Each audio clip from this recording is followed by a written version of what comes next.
bonsoir à tous, à ceux qui nous ont rejoints pendant les chants. On est heureux de se trouver dans la présence de Dieu. On va s'arrêter ce soir sur la foi.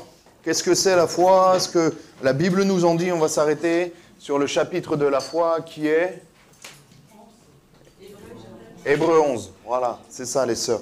Hébreux 11, on va le décortiquer un peu ensemble, surtout le début de ce chapitre merveilleux que je vous invite, vous, personnellement, dans votre lecture de la parole, à redécouvrir la foi. Qu'est-ce que c'est la foi d'après Dieu? Qu'est-ce que ça veut dire avoir la foi? Qu'est-ce que ça implique?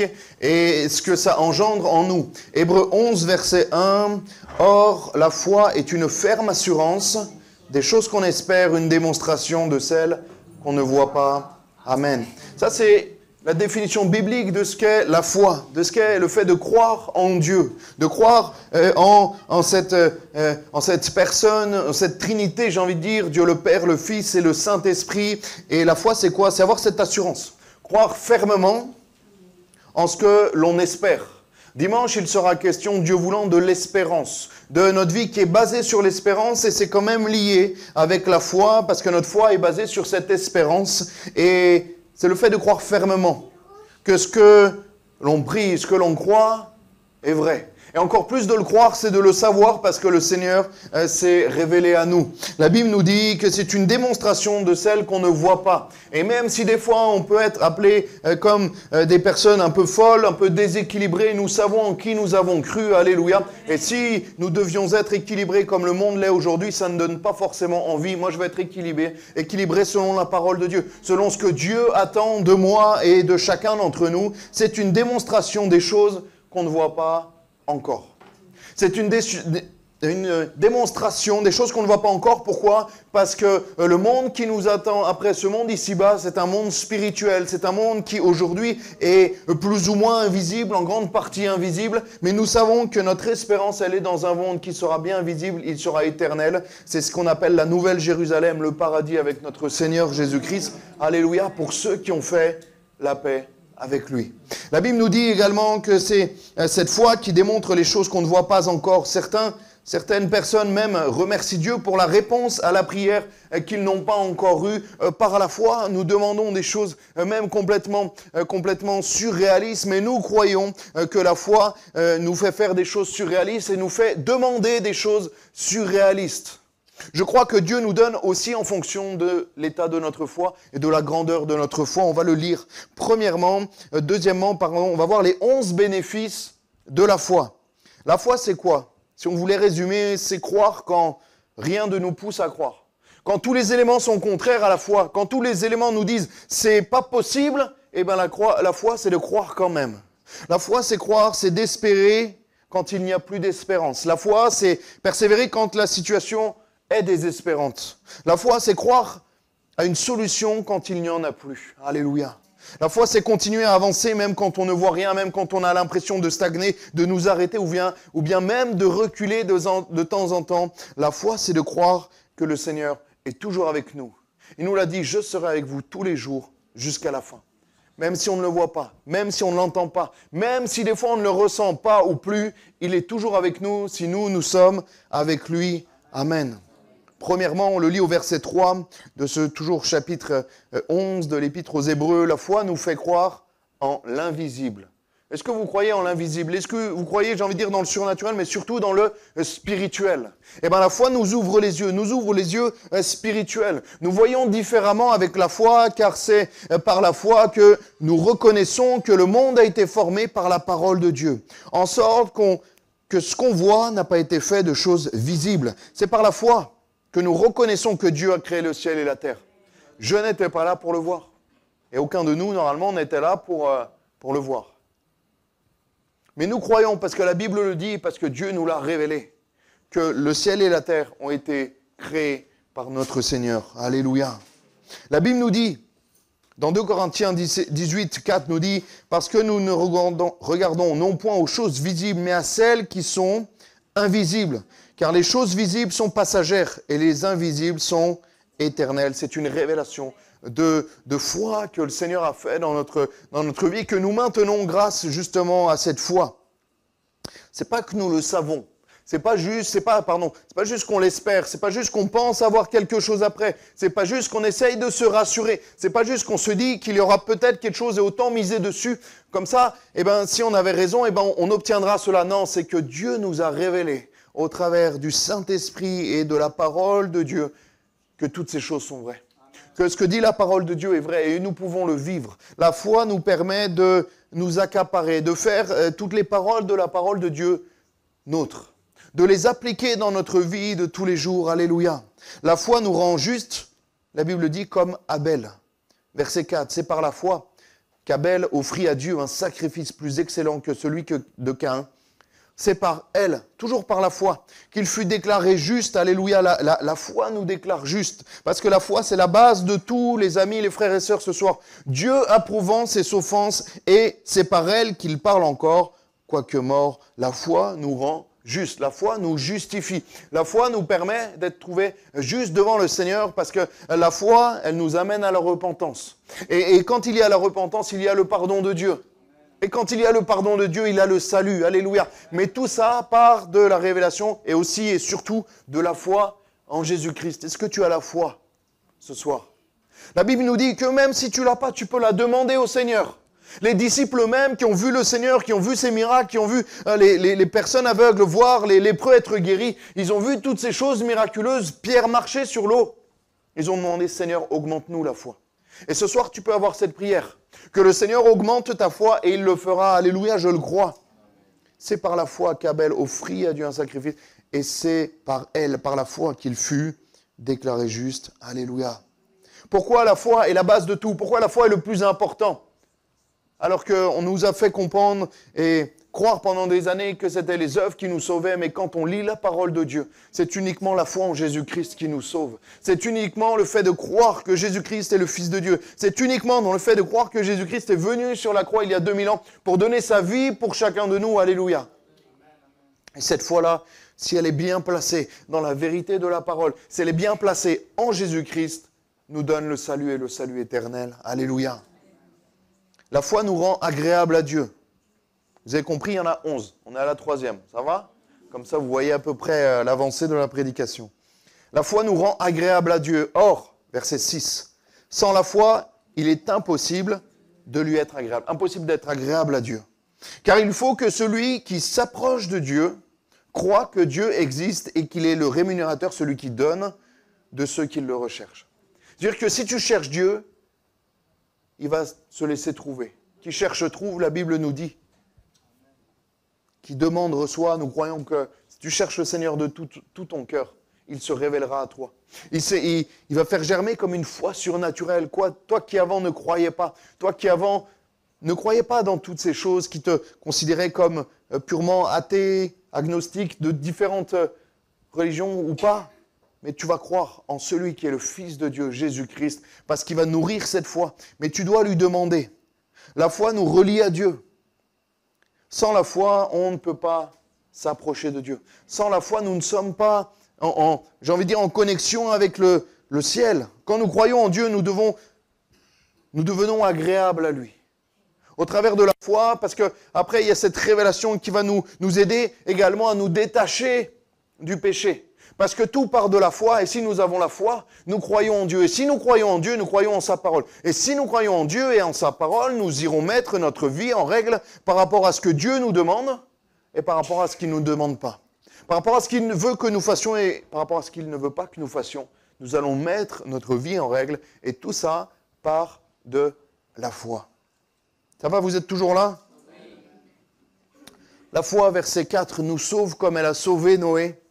Verset 7 de ce chapitre 11 de l'Épître aux Hébreux, c'est par la foi que Noé, divinement averti des choses qu'on ne voyait pas encore, et saisi d'une crainte respectueuse, construisit une arche pour sauver sa famille. Alléluia. Le salut par la foi est uniquement par la foi, et le salut de Noé est tellement révélateur. Dieu va lui dire, construis-toi une arche, parce que dans quelques jours, quelques semaines, quelques mois, je vais faire venir un déluge, et tout ça va être rayé de la carte. Et il a fallu la foi de Noé pour construire ce bateau immense alors qu'il n'y avait jamais plus à la surface de la terre dans cet endroit-là. Vous imaginez la foi qu'il a fallu avoir. Vous imaginez la foi qu'il a fallu avoir pour construire un bateau alors qu'il n'y avait pas la mer, pas de fleuve de cette taille, pouvant supporter ce bateau à cet endroit-là. Il a commencé par la foi à couper des arbres. Il a commencé par la foi à couper des planches dans ces arbres et à faire un bateau des dimensions que Dieu avait prévues par la foi. Par la foi, le Seigneur nous demande de croire en son retour. Par la foi, le Seigneur nous dit, mais je reviens bientôt, prépare-toi à la rencontre de ton Dieu, par la foi. Mais quand vous le dites aux amis, quand vous le dites à vos proches, ils vous prennent pour des fous comme ils ont pris Noé pour un fou. Mais nous savons en qui nous avons cru. Alléluia. Et malheureusement, un jour, tout ça se passera. La porte de cette arche spirituelle va se fermer et ça sera trop tard. Et nous pourrons dire à nos amis, malheureusement, nous avions raison. Malheureusement pour eux, heureusement pour nous. Et nous devons réaliser cela par la foi. Nous devons croire dans les paroles de Dieu. Marc 16 nous dit, celui qui croira et qui sera baptisé sera sauvé. Alléluia. La foi en Jésus-Christ sauve. Ce n'est pas les œuvres. Ce n'est pas le fait de donner ou pas donner. Ce n'est pas de faire des bonnes actions ou pas des bonnes actions. Ce n'est pas dans tout ça que Dieu se réjouit. C'est dans la foi que tu as en lui. C'est dans ta confiance. C'est dans le fait que tu abandonnes toute ta vie en Jésus-Christ. Et là, c'est agréable pour lui. C'est vrai qu'il ne marche pas du tout comme nous, le Seigneur. Nous, on aime recevoir des choses physiques, des cadeaux, des choses matérielles, des choses qu'on peut garder, qui peuvent nous servir. Le Seigneur ne réfléchit pas comme ça. Pourquoi ? Parce que tout lui appartient déjà. Le Seigneur, ce qu'il attend, c'est notre foi. C'est notre confiance. C'est qu'on mette notre vie entre les mains du Seigneur. 5e bénéfice de la foi nous pousse à l'obéissance de Dieu, comme Noé. C'est par la foi que Noé, divinement averti des choses qu'on ne voyait pas encore, saisi d'une crainte respectueuse, construisit une arche. Construisit une arche. Dieu lui a dit, construis une arche. Parce qu'il avait la foi, parce qu'il croyait que ce que Dieu disait, c'était la vérité, il lui a obéi. Et notre foi. On ne peut pas se dire chrétien non pratiquant. Ça ne veut rien dire. Je parle pas des traditions humaines, mais quand on est chrétien, on pratique les commandements de Dieu. On ne pratique pas les commandements des hommes, mais on pratique les commandements de Dieu qui sont dans sa parole. Alléluia. On ne peut pas être chrétien, juste dire je crois en Dieu et avoir une vie complètement à l'opposé de ce que Dieu demande. On ne peut pas dire je crois en Dieu et n'avoir aucune relation avec sa parole, aucune relation même personnelle avec lui au travers de la prière, au travers de la vie d'église également, au travers du Saint-Esprit, au travers de toutes ces choses, même au travers de la consécration et de la sanctification. Nous ne pouvons pas se revendiquer chrétiens si nous n'avons pas ces choses-là. Parce que c'est la vraie foi, la véritable foi en Jésus-Christ produit ces choses-là. Va nous amener à beaucoup plus. La foi en Jésus-Christ, les amis, est un feu dévorant qui vient à l'intérieur de nous et qui nous pousse toujours à aller plus, malgré bien sûr les hauts, les bas. On en a tous, vous en avez, où il y a des moments où c'est compliqué de prier. C'est compliqué même pour lire la Bible aussi. Et pour moi, ne vous en faites pas, il n'y a pas de problème. Mais cette foi-là est un moteur. Alléluia. Est-ce que ta foi en Jésus-Christ est un moteur ? Est-ce que ta foi en Jésus-Christ, j'ai envie de dire, mais t'aide à te lever le matin ? Parce que cette foi en Jésus-Christ doit être ton moteur et te pousser à l'obéissance. Sans la foi, Noé n'aurait jamais construit l'arche. Il se serait dit, mais j'ai entendu une voix. Il aurait appelé sa femme et lui dit, ça va pas mieux, moi j'entends des voix. J'ai eu l'impression que Dieu m'a parlé. Mais sans la foi, il n'aurait jamais construit cette arche. La foi, c'est obéir à la parole de Dieu, même quand c'est compliqué. On ne peut pas dire croire en Dieu sans lui obéir. 6e, la foi nous guide comme Abraham. Ça, vous êtes là, vous êtes endormi, vous avez chaud, non, ça va ? Ok. Attentif, ça va alors. Verset 8, c'est par la foi qu'Abraham, lors de sa vocation, obéit et partit pour un lieu qui devait recevoir en héritage et qu'il partit sans savoir où il allait. C'est par la foi qu'il vint s'établir dans la terre promise, comme dans une terre étrangère, habitant sous les tentes, ainsi qu'Isaac, Jacob, les co-héritiers de la même promesse. C'est par la foi. Va dans le pays que je te montrerai. Par la foi. Quel pays, Seigneur ? Dieu, je vais dans quel pays ? Va dans le pays que je te montrerai. La foi, c'est avancer pas après pas. La foi, c'est ne pas savoir ce que Dieu nous réserve la semaine d'après, le jour qui vient, même l'heure d'après pour certains. La foi, c'est d'aller à un entretien même sans savoir ce que Dieu va décider. La foi, c'est d'avancer. La foi, c'est d'accepter de tout quitter comme Abraham, sans savoir si on va retrouver quelque chose. C'est ça la véritable foi. Va dans le pays que je te montrerai. Il quitta tout, toute sa famille, toutes ses attaches. Sa famille au sens large ne va pas venir. Il va prendre sa femme, ses enfants. Il va tout quitter, ses racines, mais il va y aller par la foi, alléluia. Parce que Dieu lui a dit, va dans le pays que je te montrerai. La foi nous pousse à l'obéissance. 2 Corinthiens 5, 7 nous dit, car nous marchons par la foi et non par la vue. C'est pour ça que nos choix, des fois, sont peut-être surprenants pour ceux qui regardent aux choses terrestres et ceux qui font leur choix, peut-être par rapport aux choses visibles, par rapport aux choses peut-être même logiques humainement. Dieu n'a pas la même logique que nous. Les choses logiques ici-bas ne sont pas les mêmes choses logiques dans le monde spirituel et pour Dieu lui-même. Il n'était pas errant. Abraham n'était pas errant, les amis, parce que Dieu lui a dit, je garderai ton départ et ton arrivée. Nous ne sommes pas errants, c'est pas parce que nous marchons par la foi que nous marchons dans tous les sens et que nous ne savons pas où nous allons. Nous savons où nous allons là où Jésus est.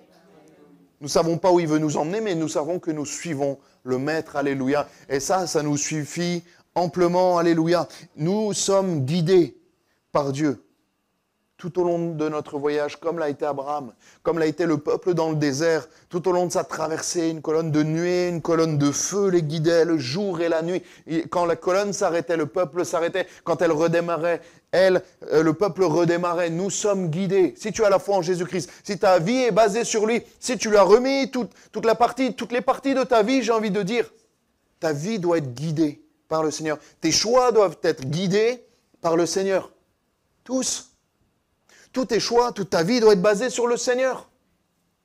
Quand tu prends des décisions importantes, ces décisions importantes doivent être basées sur la vie du Seigneur, sur ce qu'il a prévu pour ta vie.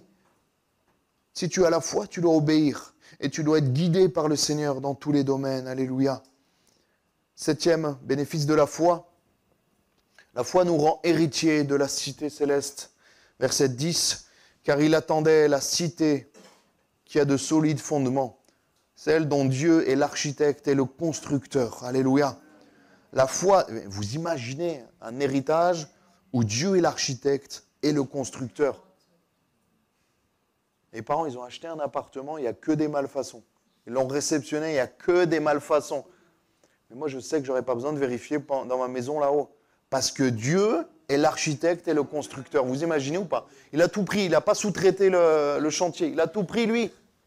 Il dit, je m'en occupe parce que c'est pour mes enfants, alléluia, qui sont en train peut-être de trimer là-bas sur terre. Mais moi, je vais leur préparer le meilleur.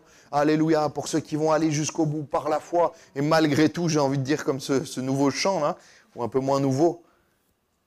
Mais est-ce qu'on va persévérer par la foi pour hériter de la cité céleste? La foi nous rend héritiers du royaume de Dieu, la cité céleste, dont Dieu est l'architecte et le constructeur, de solides fondements. Moi, quand je regarde autour de moi, quand j'allume même les infos 5 minutes, on n'a pas besoin de plus pour comprendre qu'il n'y a pas de solides fondements ici-bas. On parle de l'inflation, on parle des crises, on parle du chômage. Il n'y a aucune solide fondation ici-bas. Mais là où il y aura des solides fondations, des solides fondements sur lesquels nous pourrons résider, alléluia. Et ce fondement, nous l'avons déjà en Jésus-Christ. Il nous permet d'avoir quand même cette stabilité, même si tout ce qui nous entoure est instable. Galates 3, 26 nous dit, car vous êtes tous fils de Dieu par la foi en Jésus-Christ. Tu as la foi en Jésus-Christ, tu es fils, tu es fille de Dieu. Et après, ça va engendrer bien sûr des choses dans ta sanctification, dans ta consécration. Mais si tu as la foi en Dieu, au travers de Jésus-Christ, tu es enfant de Dieu, alléluia. La Bible nous dit que nous avons reçu un esprit d'adoption au travers de notre foi en Christ. 8e, la foi rend possible l'impossible, comme cette femme dans l'Ancien Testament qui nous parle de Sarah, on la connaît. C'est par la foi que Sarah elle-même, malgré son âge avancé, alléluia, liée avec la promesse d'Abraham, fut rendue capable d'avoir une postérité. Quoi, j'ai 80, 90, 100 ans, je vais avoir un enfant. Mais c'est impossible. Dieu n'a pas ce mot-là dans sa bouche. Dans le dictionnaire céleste, si là où il y a des bibliothèques, des dictionnaires, je ne sais pas s'il y a des dictionnaires dans le ciel, on verra, le mot impossible n'y est pas.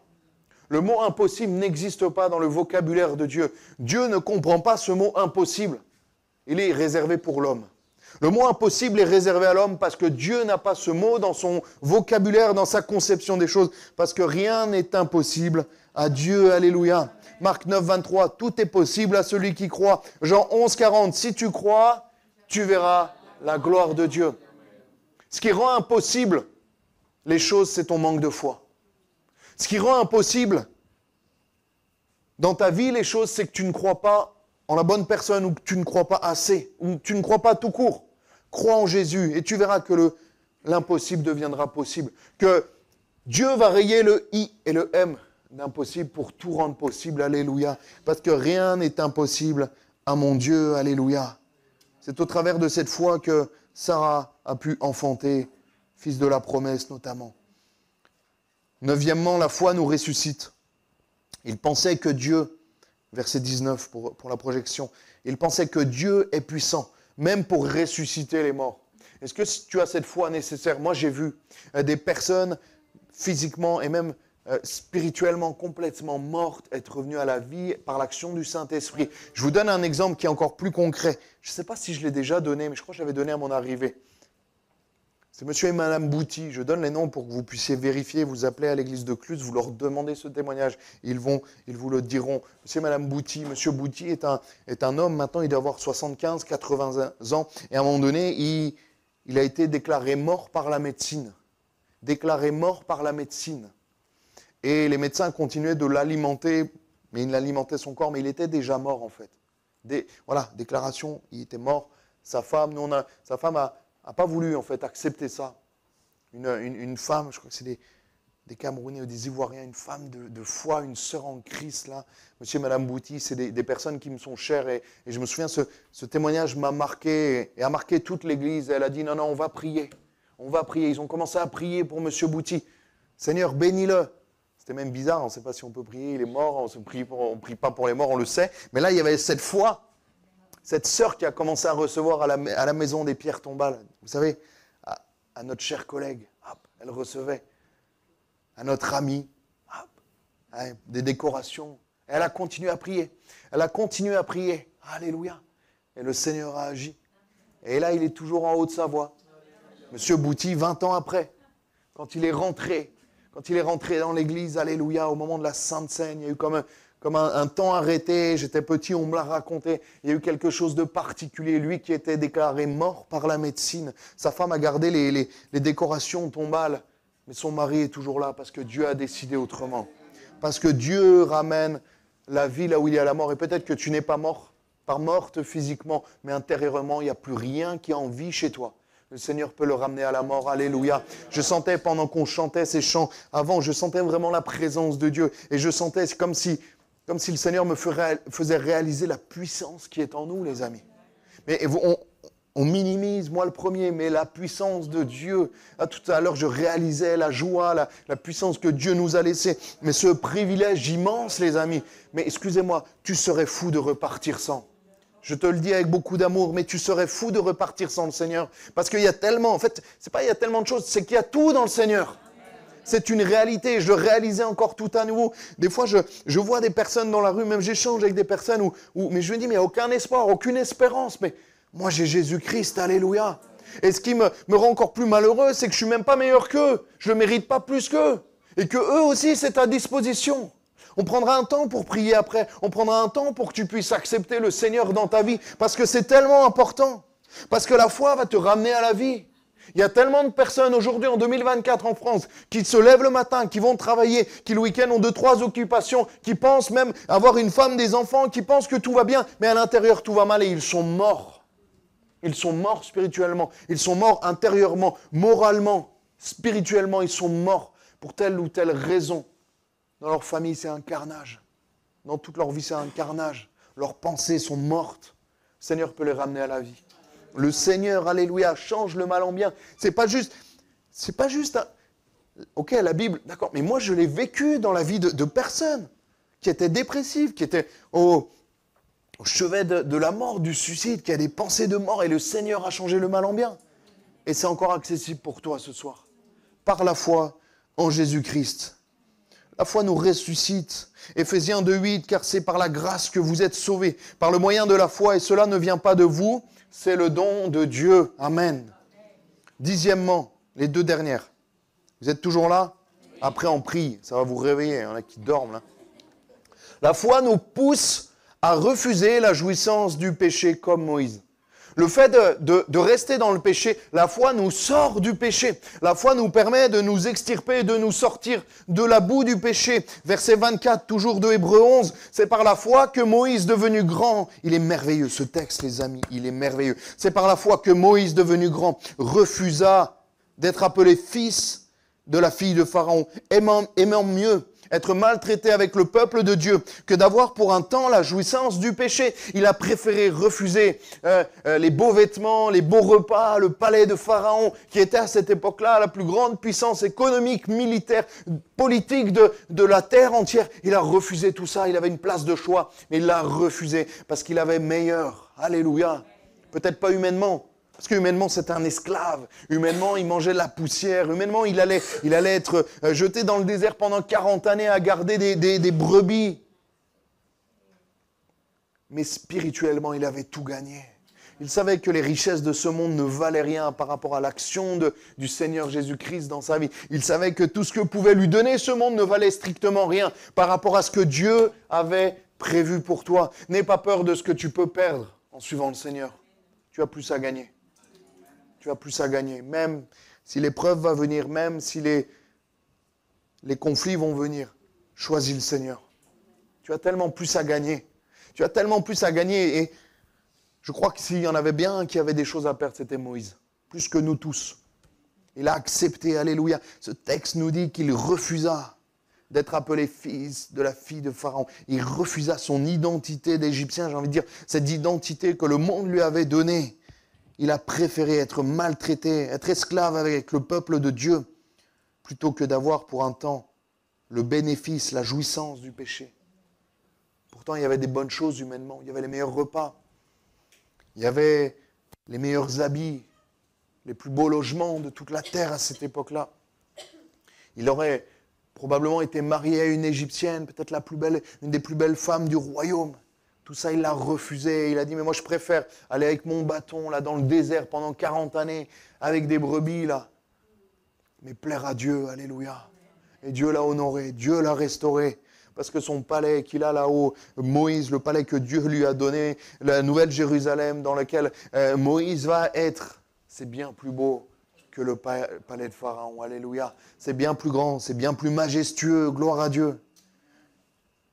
Amen. Il va dire, Éphésiens 3:8, il est dit dans cette épître aux Éphèses, et même je regarde toute chose comme une perte à cause de l'excellence de la connaissance de Jésus-Christ. C'est Paul qui parle, Jésus-Christ mon Seigneur, pour lequel j'ai renoncé à tout, et je le regarde comme de la boue, afin de gagner Christ.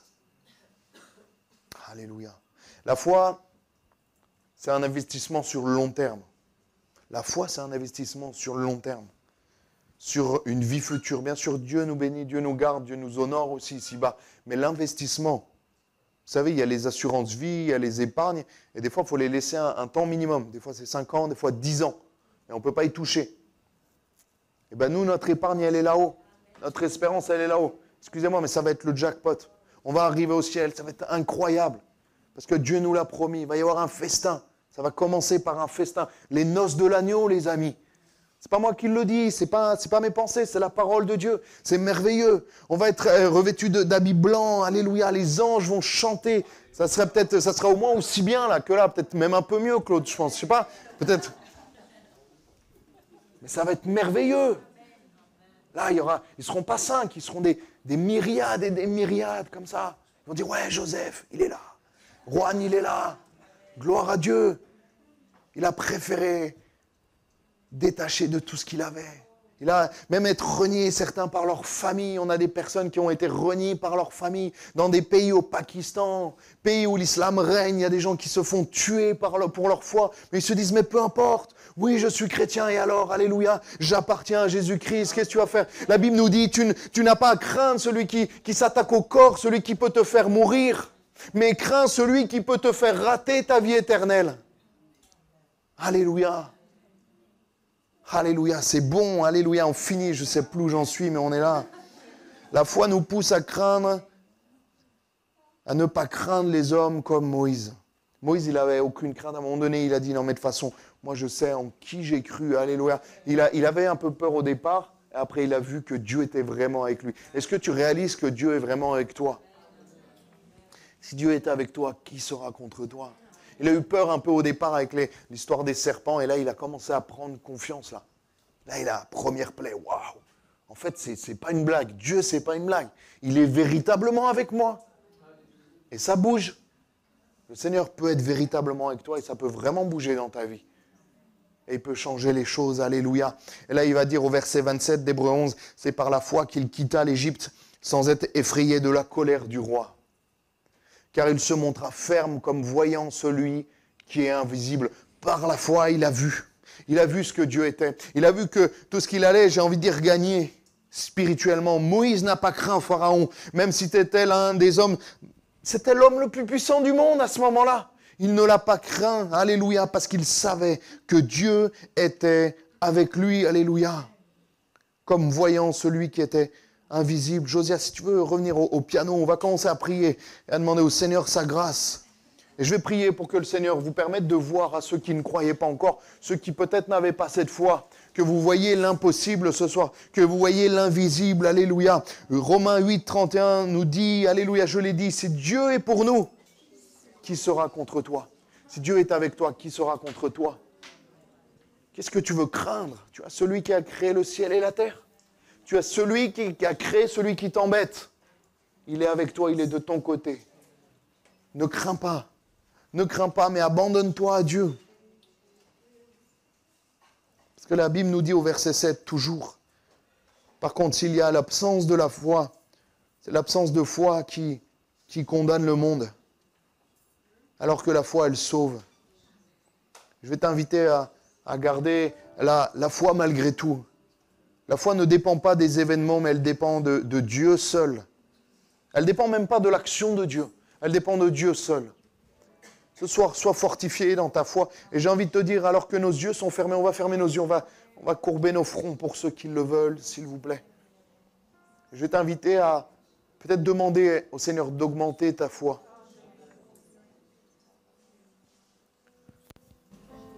Alors que je vais prier. La Bible nous dit, celui qui a la foi comme un grain de sénévé, ça suffit. Tu n'as pas besoin d'avoir une grande foi. Tu peux me dire, oui, mais pasteur, moi, je n'ai pas une grande foi. J'ai du mal à croire, j'ai plein de doutes dans la tête. Tu vois ta petite foi, là, grande comme un grain de sénévé. Remets-la au Seigneur. Et dis-lui, Seigneur, je n'ai pas beaucoup de foi, mais j'ai envie de croire. Mais j'y arrive pas. Je crois que le Seigneur va remplir ton cœur. Je crois que le Seigneur va remplir cette foi. Il va la changer. Il va la décupler. Il va l'augmenter dans ta vie. Je sens vraiment, les amis, je sens le Saint-Esprit. L'Esprit de Dieu est ici. L'Esprit de Dieu voudrait changer ta vie. L'Esprit de Dieu voudrait changer et habiter dans ton cœur ce soir. Je te le dis avec beaucoup d'amour, mais ça serait de la folie de repartir sans venir au Seigneur ce soir. Le présent t'appartient, mais l'avenir appartient à Dieu, il ne t'appartient pas. Fais le bon choix ce soir. La Bible nous dit, si tu entends ton Dieu, si tu entends la voix de Dieu, n'endurcis pas ton cœur. Parce qu'au fur et à mesure des plaies d'Égypte, au fur et à mesure que Dieu a donné l'occasion à Pharaon d'abandonner son cœur. Pharaon refusait. À la première, à la deuxième, troisième, il refusait. Jusqu'à la 10e fois où Dieu lui a donné l'occasion. Et là, Pharaon a tout perdu. Il a même perdu sa vie. Il a perdu son fils. Premièrement son fils, puis après sa vie. Ce soir, le Seigneur te donne cette occasion de vivre par la foi. Alléluia. Alléluia. Je pense aussi à ces 3 amis de Daniel dans la fournaise ardente. Ils n'ont pas voulu plier le genou. Ils n'ont pas voulu faire comme tous les autres. Ils n'ont pas voulu rester dans ce monde. Ils n'ont pas voulu déplaire à Dieu. Tout simplement, ils n'ont pas voulu commettre un péché. Tout le monde, le roi de l'époque leur a dit, vous allez plier le genou devant moi. Et les 3 amis, Shadrach, Meshach et Abednego, on a dit, nous, on ne va pas plier le genou. Ce n'est pas contre toi, ce n'est pas contre manque de respect. C'est que nous appartenons à Dieu. Et ils vont dire quelque chose de merveilleux. Dans Daniel 3,17, notre Dieu que nous servons peut nous délivrer. Et ce qui est magnifique, c'est qu'ils n'ont pas dit notre Dieu va nous délivrer. C'est notre Dieu peut nous délivrer. Mais en fait, peu importe s'il nous délivre, ça ne changera rien. Parce que nous ne plierons pas le genou devant toi. Et ça change tout. La foi ne dépend pas de ce que Dieu fait ou de ce que Dieu ne fait pas pour toi. Ta foi doit dépendre de Dieu, celui qui ne change pas, celui qui est l'alpha, l'oméga, le début et la fin, celui qui a toujours été, qui est et qui sera, celui qui va se lever le dernier sur terre. Alléluia. Il est le rocher des siècles. Commence à prier à ta place, commence à demander de l'aide à Dieu. Peut-être demande-lui tout simplement ce qu'il y a sur ton cœur. Viens augmenter ma foi, Seigneur. J'y arrive pas. Et il va le faire. Je crois qu'il va le faire. Je sais qu'il va le faire. Demande-lui de changer ta vie. Demande-lui d'agir dans ta vie. Hébreux 11,40 nous dit, Dieu ayant en vue quelque chose de meilleur pour nous, afin qu'il ne parvinsse pas sans nous à la perfection. Garde la foi, parce que Dieu a quelque chose de meilleur pour toi. Dieu a quelque chose de meilleur pour toi que la misère dans laquelle tu es.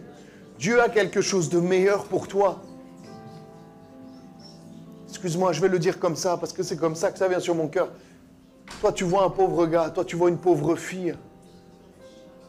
Mais le Seigneur voit son fils ou sa fille en devenir. Le Seigneur voit en toi celle qu'il a envie d'appeler sa fille. Le Seigneur voit en toi celui qu'il a envie d'appeler son fils. Il ne voit pas en toi la pauvre fille, le pauvre gars.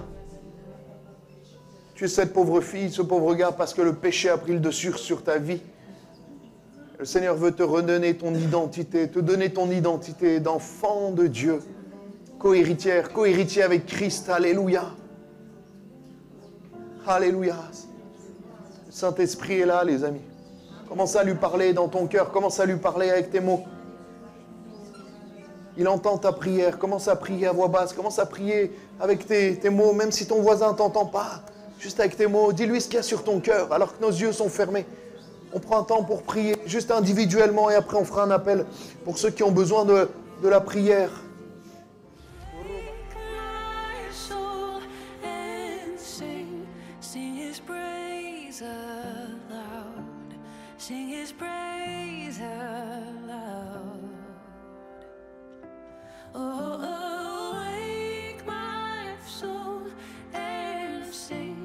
Sing his praise aloud, sing his praise.